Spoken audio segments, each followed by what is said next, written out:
आपटेच्या कांड्या होतात आणि आपटेची एक कांडी हजारो झाडं उद्ध्वस्त करते.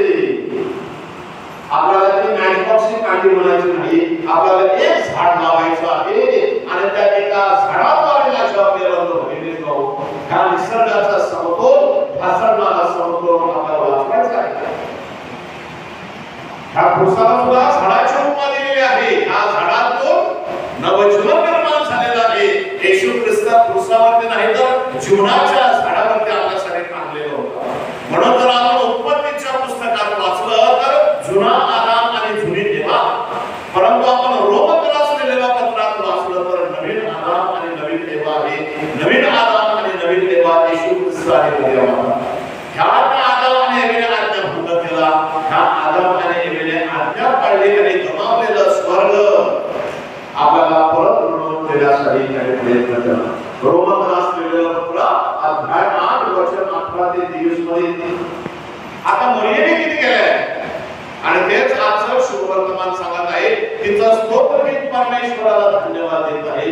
मला निवडलेलं आहे, तिची निवड केलेली आहे स्वर्ग राज्य, गमावलेला स्वर्ग पुन्हा परत देण्यासाठी. या रसा तळा गेलेला मनुष्य होता, पापामध्ये भरकटलेला होता, चिखलामध्ये रोळत होता, प्रखर उन्हामध्ये होरपळून निघालेला होता. ती माऊली आपली सावली झाली. ती माऊली सावली झाली, त्रिपुत्र दिला आणि त्या यमकोंडातून त्या नरकाच्या अग्नीतून पुन्हा आपल्याला देवाच्या बागेमध्ये स्वर्गामध्ये नंदनवनामध्ये आपल्याला आणलेला आहे. या नवीनाच्या दिवसात देवाची बाग फुललेली दिसते. मला पूर्ण दिसतात, रविवारी दिसत नाही, शनिवारी दिसत नाही. मग शनिवारी आणि इतर दिवशी मी तुम्हाला सोडून देतो. शुक्रवार शनिवार रविवार देवबागची बाग असते, तिकडे झाड लावत नाही, तिथे आपपेटी घेऊन आग लावायला सगळे उभे असतात. कारण त्या देवाच्या बागेचा आम्ही संहार करत आहोत, उद्ध्वस्त करण्याचा प्रयत्न करत आहोत. कारण देवाच्या व्यसनापासून आम्ही दूर जात आहोत, त्याच्या कृपेपासून आम्ही दूर जात आहोत. काही जण आहे म्हणून विसर येत नाही, 3-3, 4-4 वेळा सांगून सुद्धा त्याला देवाचं मोह ना त्याच्या काळजामध्ये काय आहे तेच मला कळत नाही. जेजू नका, साहेब नका, सावध करू नका, तुमचा तिथेच आहे, ते सांगावं का? मला तरी सांगा, म्हणजे आम्ही भारताने ते प्रयत्न करून तुमच्या सगळ्या आणण्याचा त्याच्या निमित्ताने तर तुम्ही जेवढा का आज आपण संत मदर तेरेसा हिच्या स्मृतीला उजाळा देत आहोत. तिने असंच काहीतरी नवीन केलं. तुकाराम महाराज म्हणतात, वृक्षवल्ली मनचर आम्हा सगळे सोयरी. हे वृक्षवल्ली आहे, हेच माझं घर आहे. हे वृक्षवल्ली निसर्ग हेच माझं घर आहे आणि वृक्षवल्लीला त्याने जोपासलं. आमचा अससीचा संत फ्रान्सिसला अससीचा हिरवा अंकुर म्हणत आहे. निसर्ग चाहता, निसर्ग प्रेमी अससीकर संत फ्रान्सिस आणि कंपोज अ ब्युटिफुल कॅन्टिकल ऑफ ब्रदर्सन. त्यामध्ये त्याने सगळ्या सृष्टीला चौकाळलेलं आहे. बंधू भगिनीच्या नावाने त्यांना उपमा दिलेली आहे.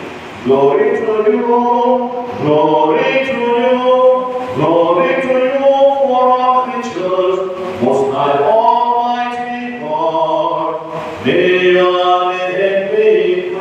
सर्व समर्थ तुझ्या नावाचा मी उदो करतो, तुझ्या नावाला मी धन्यवाद देतो, गौरव करतो. ब्रदर्स अँड सिस्टर मून, बंधू सूर्य आणि सिस्टर चंद्र. बंधू आपण त्या आगे होते, त्याने आगेला भाऊ पडलेला आहे, पाण्याला बहीण पडलेला आहे, मरणाला बहीण पडलेला आहे, धरतीला माता पडलेला आहे. अशा प्रकारे त्याने या धरती मातेवरती, या चराचरावरती, या सृष्टीवरती प्रेम केलेला आहे.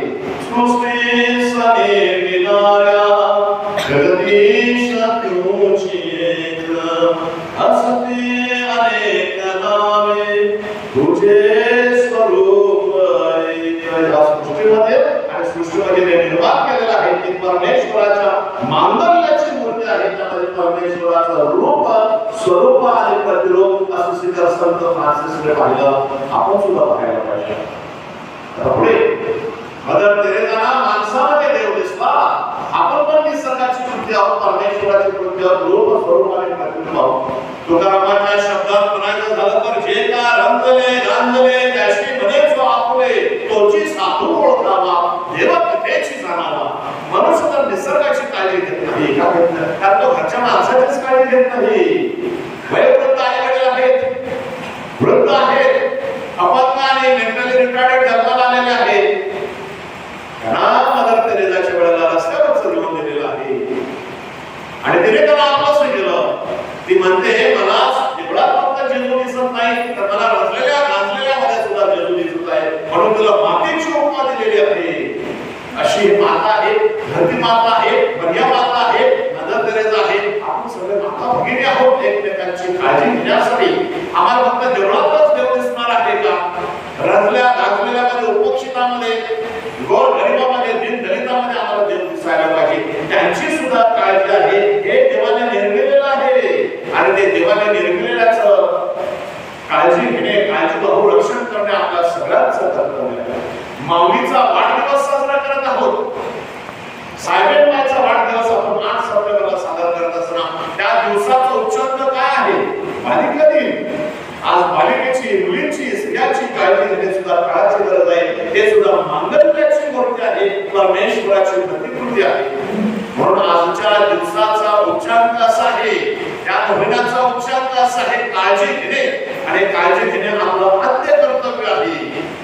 निसर्गाची काळजी आणि परमेश्वराने निर्मिलेल्या आपल्या सगळ्याची काळजी. आणि म्हणून ही काळजी घेण्यासाठी एक थोडीशी कलाटणी देतो, मेंटेनन्स. देवाची आणि जे बांधलेलं आहे त्याची सुद्धा काळजी फार महत्त्वाची आहे. म्हणून प्रत्येक वाड्याला नाही का आठवड्याला 2 चर्च साफसफाई करण्यासाठी दिलेली आहे, मेंटेनन्स. त्याच्या व्यतिरिक्त सुद्धा तुमच्याकडून पाय येत आहे आणि ती पाय आम्ही गोळा करत आहोत, त्याचा सुद्धा खूप भाग